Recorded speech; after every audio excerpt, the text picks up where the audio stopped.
First ஒரு கடாய் வச்சுக்கோங்க. நல்லா பெருசாக இருந்துச்சுன்னா நல்லா கிளறதுக்கு வசதியாக இருக்கும்.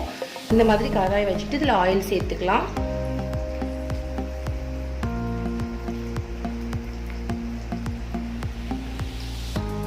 இப்போ ஒரு 3லேருந்து 4 ஸ்பூன் ஆயில் வரைக்கும் சேர்த்துருக்கேன். இப்போ 1 by 1 நம்ம வந்து அரைஞ்சி வச்சுருக்க வெஜிடபிள்ஸ் எல்லாம் சேர்த்துடலாம். கேரட் 1, அடுத்தது ஒரு சின்ன கேப்சிகம் 1, அதுக்கப்புறமா ஒரு கப் அளவுக்கு முட்டைகோஸ் வச்சுருக்கேன், அதையும் இதில் சேர்த்துடலாம்.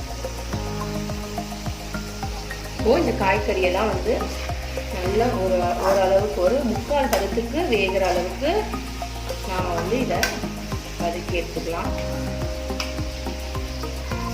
இப்போ இதில் ஒரு 1/2 ஸ்பூன் வந்து ஜிஞ்சர் கார்லிக் பேஸ்ட் சேர்க்குறேன், அதாவது இஞ்சி பூண்டு விழுது சேர்த்துருக்கேன்.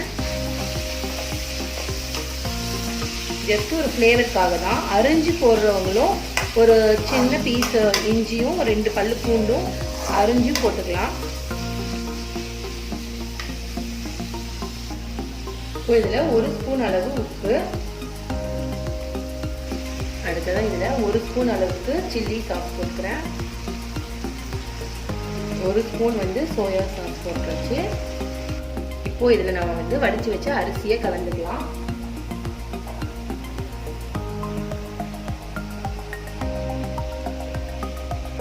அரிசியை கலந்தாச்சு. இப்போ வந்து நான் அதை அழகாக அது அரிசி உடையாமல் கிளறிடலாம்.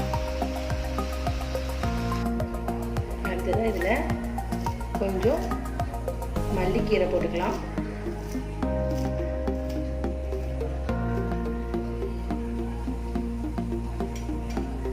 அடுத்தது இதில் கொஞ்சம் ஸ்ப்ரிங் ஆனியன் போட்டுக்கலாம்.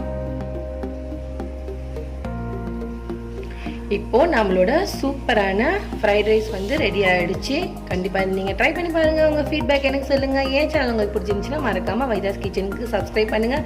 தேங்க்ஸ் ஃபார் வாட்சிங்.